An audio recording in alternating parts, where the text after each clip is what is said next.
Welcome back to part 2 of our conversation with Matt Bodnar, where he tells us what separates winners and losers in the food and beverage industry, and what he did to make the Forbes 30 Under 30 list in 2017.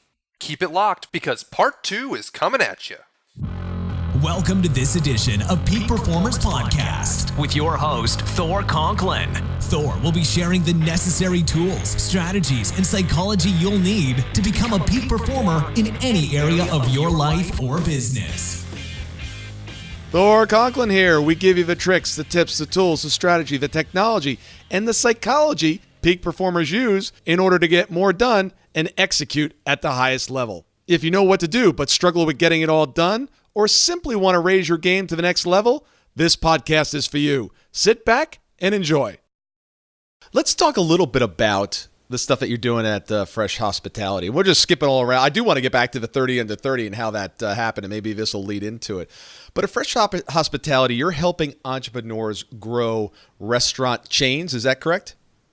Yeah. So, restaurant operations and restaurant investments, one of the core buckets of what we do, but I'll zoom out and tell you a little bit more about the organization as a whole. So Fresh Hospitality is an investment vehicle that invests across the food value spectrum. We invest in and operate everything from farms to production plants where we make things like hams, bacons, and sausages, to the two largest components of the portfolio, which are restaurant operations and commercial real estate development. And I'll drill back down in those portfolios in a second.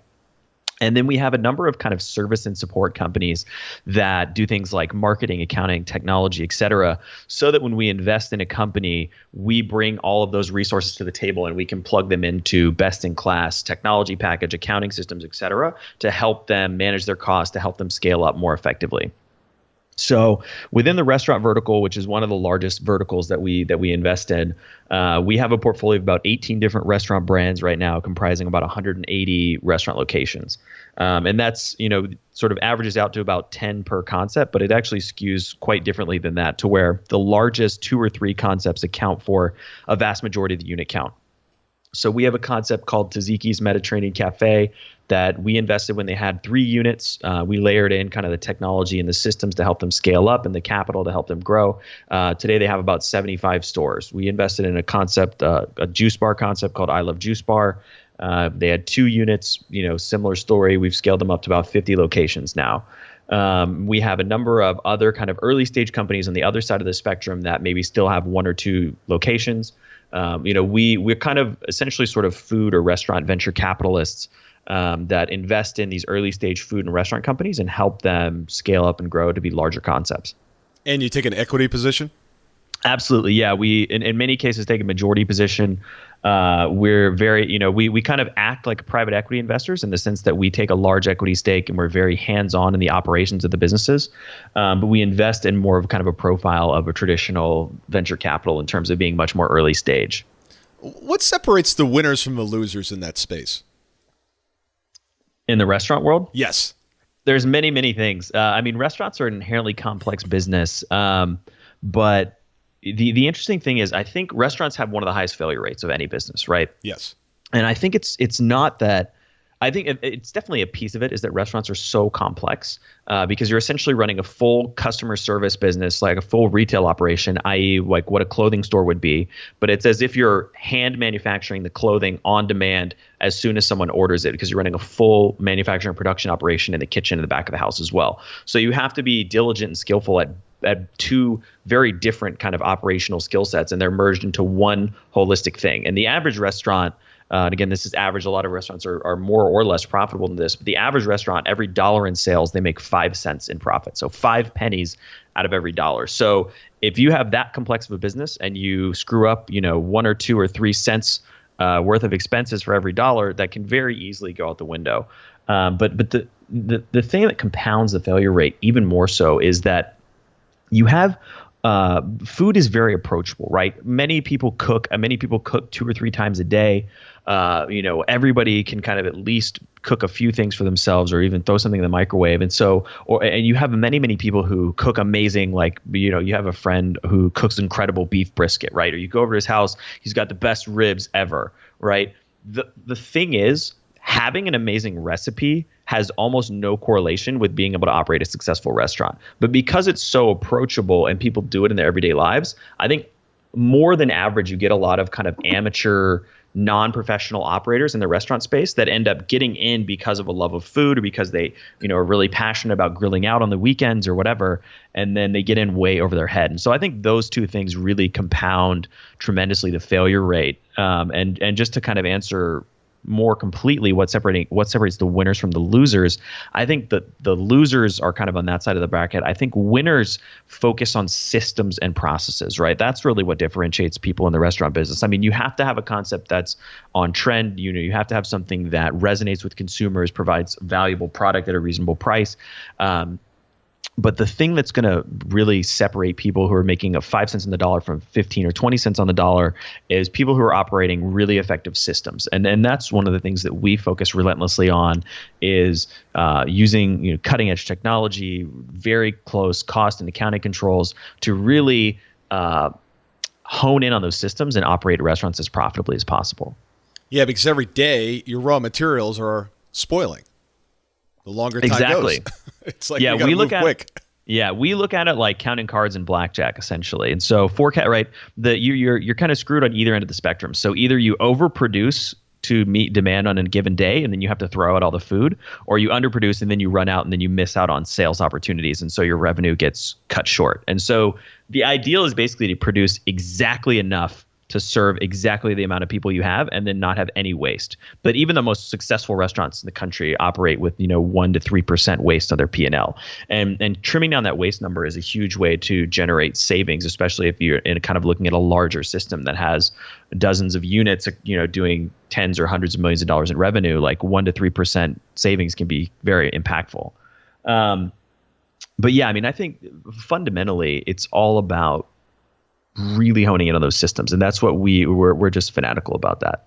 Interesting. For years, U.S. Food Service was a client of mine, and many of the private equity firms that we serviced also were getting into, buying some of these larger chains, and they had the biggest failure rates. It was you could almost predict it. It's like, okay, this is going to bring down the overall percentage for the LPs this year. It's a really tough business. I said I'd never, ever get into it. And I actually made an investment in a local restaurant here in Atlanta. And my concept was I'm following the guy that is producing or came up with the concept. He's the reason I'm running with it. It wasn't the concept. It wasn't the location. It was I'm betting on the jockey. How much of that comes into play for you guys when you're looking at the investments? Huge piece of it. I would almost say that, I think about investing as a spectrum from sort of the discovery of value to the creation of value. And so when you think about somebody like a stock picker, they're very much on the discovery of value kind of side of the equation. And if we're in a private equity investor is almost on the opposite end, which is more about the creation of value in terms of getting hands-on, impacting the operations, et cetera. And we're very much on the value creation side of the spectrum. So when I think about the components that make a restaurant investment successful, bringing a great concept, and by that I mean kind of the brand identity, the food, the ambiance, et cetera, that's almost ante to get on the table, right? Then really the differentiating factor and the major determinant in how we make our investments is the quality of the entrepreneur, the founder, and ultimately kind of the partner that we're going to have in the business day to day. So for us, having a great concept is necessary but not sufficient.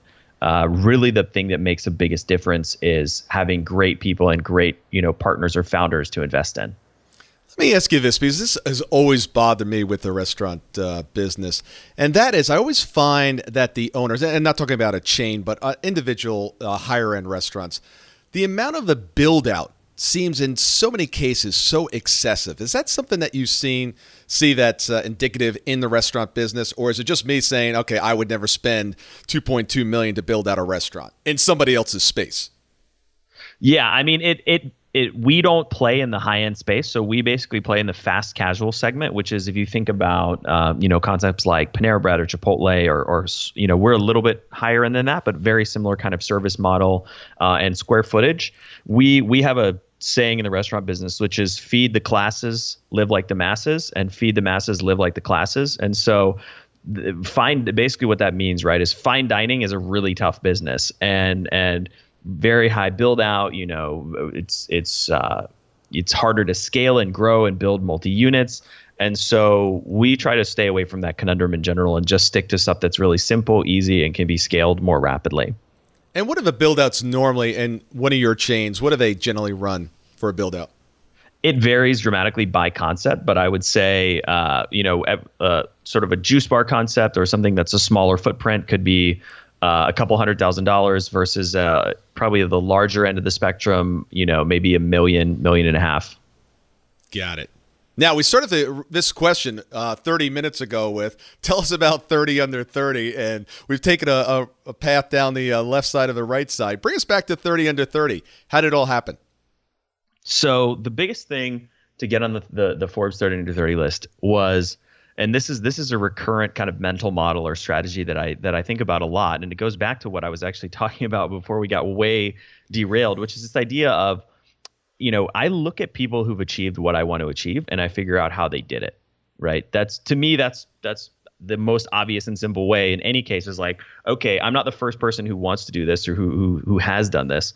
I'm going to look at the people who've done it and I'm going to figure out what they did, and maybe in some cases directly ask them what they did and then apply that knowledge to do it myself. And so the 30 under 30, being on the Forbes 30 under 30 list, had been something that was on my kind of radar for a number of years. And eventually, I wanted to be on the list, and I was trying to figure out how. And I talked to a publicist and did a couple other things. Wasn't getting any traction. About maybe 6-8 months before the deadline for the last time that I could be eligible. So I was 29 at the time. I went to a conference, and I went for a couple of reasons, but one of the main reasons I went is there was a guy who was speaking there who was a previous 30 under 30 nominee. And I wanted to meet him, get to know him, ask him, what he had done to get on the list. And the interesting thing was, so it's broken up by categories. So it's not just 30 people total. It's 30 people in different industries. And so there's like a couple hundred people actually that are on the list every year.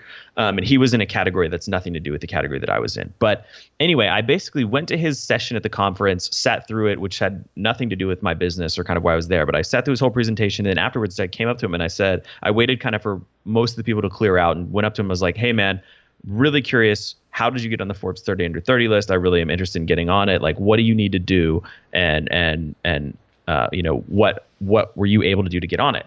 And the main strategy that he told me that was really effective for him was the way that it works is within every category. So I was in the food and beverage category, right? Because I'm an investor in the food world. And every category has 2 or 3 judges, and those judges kind of determine from a pool of people who they think are kind of the optimal people in that given category. And each category has different judges. The judges are obviously sort of specific to that industry segment. And he said, the best thing you can do is to get prior winners in your category to nominate you specifically, and bonus points, get them, if they know or are familiar with the judges, to send a quick email to the judges and just be like, hey, Matt's a really good dude. You should definitely have him on your radar for this year's list. And it sounds really simple, right? But what I did was I went and found this guy, asked him what his strategy was, and then I said, okay, I thought through my whole Rolodex of people and networks and everything, and I basically found 2 guys that were kind of in my extended network that I'd met a couple times. I wasn't friends with them. I wasn't, buddy with them, but I basically reached out and was like, hey, I saw that you were on the Forbes list. We've chatted once or twice. I'm really curious. Can I take you out to dinner or a cup of coffee or whatever, and just ask you about what it was like and, any advice you might have for getting on it. And so as a natural kind of byproduct of meeting with them and asking them about it, I was able to essentially ask them to nominate me and to refer, put in a good word with the judges essentially. And that was, and I think as a prerequisite to getting on the list, you have to be doing something that's worth, kind of getting your name in the hat, right? You have to have enough going on to kind of merit being on the list in some form or fashion. But once you've done that, really that strategy of reach out to prior winners that are in your category, get to, connect them, get to know them, and then ask if they'd be willing to nominate you or put in a good word for you with whoever the judges are, was effective for me on getting the list. And, it's not rocket science, right? Like I said, anybody can do it. You just have to actually be willing to go out of your way, ask people how they achieve something, and then follow through and execute on what they did.